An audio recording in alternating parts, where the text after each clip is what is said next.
Hello and welcome to Morning Java, brought to you as always by Get Go Cafe and Market, where right now you can get a breakfast combo for $3.99 that gets you a breakfast sandwich, hash brown, and a small coffee. Also in July, don't forget their breakfast deal, 2 for $5 breakfast bagel sandwiches at all Get Go locations. Get to Get Go Cafe and Market to get your morning started. But we're going to get your sports morning started right here on DK Pittsburgh Sports.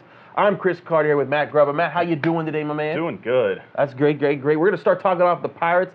Made some interesting roster moves. They brought up Kingham, they sent down Osuna, and they made a couple other moves. Matt, what did you think about what happened? Well, Sean Rodriguez starting a rehab assignment Oh, as well, Lord. along with the moves. But I mean, the one that jumps out to me when I saw the laundry list of things was Kingham coming back up.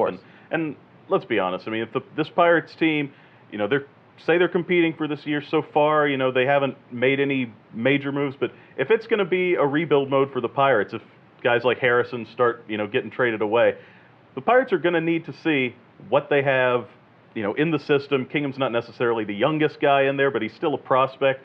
Yeah, I think fans kind of want to see, I know I personally do, want to see get those young guys out there, see what they can do over maybe not a full major league season, but 3 or 4 months of action. It seems most reasonable to understand, you know, the fact that, look, we knew from going into the season it was not looking good. Now you have a situation where you're in that situation, like you said, you want to see what these young guns have. You want to see Kingham, you want to see more Musgrove, you want to see them develop.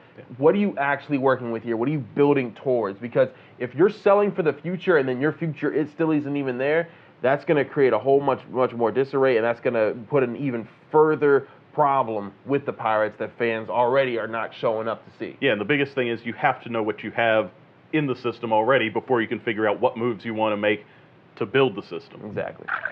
You've been doing some work, Steelers related, talking with defensive line coach Carl Dunbar. Yes. Tell me a little bit about what you've been working on there. So I've been doing my film studies. We did Tom Bradley a couple weeks ago.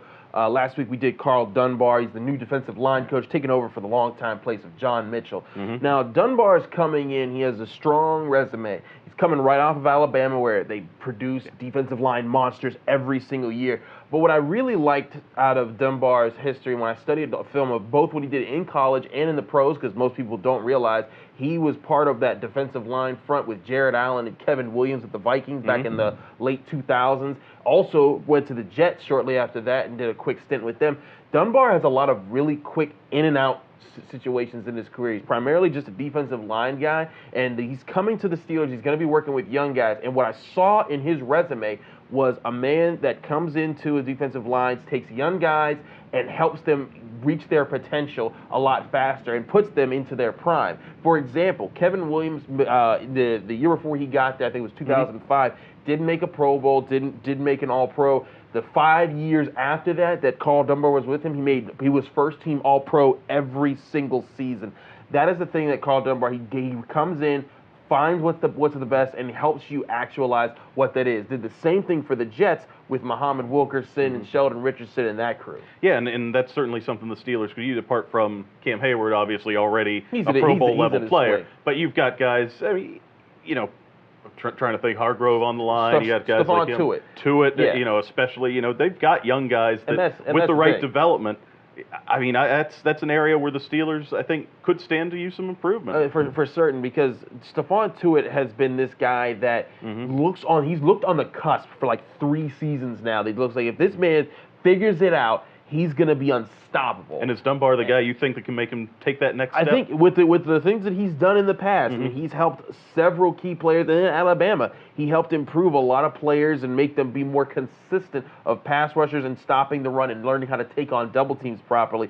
If he can get to the level or close to the level that Cam Hayward is at, and make that be a more consistent thing. Because there's times Tuitt is explosive and unstoppable that he's really good, but he has to develop that consistency of Cam Hayward. If they get 2 guys like that on the defensive line, changes everything as far as how this defense is constructed.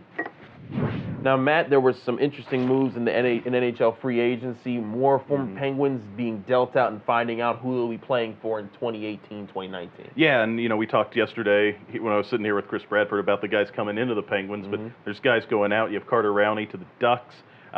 Also, Tom Kuhnackel's now with the Islanders in Totally free makes agency. up for Tavares, right? Yeah, yeah. Well, that's another one we'll talk about in a second. But yeah, so I mean, just some parts moving with the Penguins. I mean, they're still trying to figure out how they're going to work everything in under the salary cap. So I mean, you knew guys were going to be leaving, so we're starting to see how that's going to play out. But yeah, you mentioned John Tavares. That's probably the biggest prize in free agency right now, leaving the Islanders, going to the Maple Leafs. What do you think that does to the Maple Leafs? Because people were talking about how whose conference is it right now? Because the Capitals just won it, but the Penguins are still around. The Lightning almost took it to the Capitals. Now they got a new coach in there. But the Maple Leafs, they had the most points they've had in franchise history last year. Now you get the biggest free agent. And they're a team up and coming, certainly with Austin Matthews. I mean, now you have a 1-2 punch, sort of.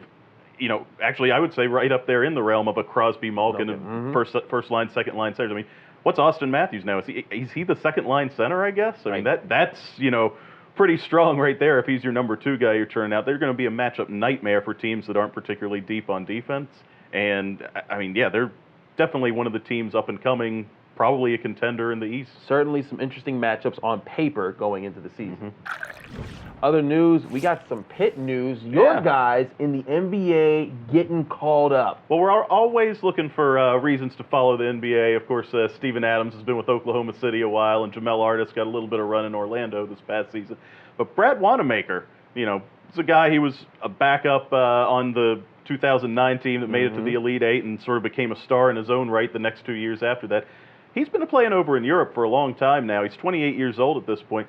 He was the MVP of the Turkish League Finals last year. He's been one of the top-rated American players in the EuroLeague for the last couple of years. A lot of people have talked him up. And he's ready to try his hand at the NBA, taking a 1-year entry-level minimum deal to sign with the Boston Celtics. He's turning down, he had a $3.8 million offer with Barcelona to stay in Europe. So he's betting on himself coming to the NBA and being able to make an impact. And I mean, but on top of that, you think about what's going on in the NBA right now. LeBron James leaving to go to the Western Conference. He's building with the Lakers. It opens up that vacancy. He's gone to 8 straight finals in the East, which means finally someone else not named the Cavs or the Heat is going to make it.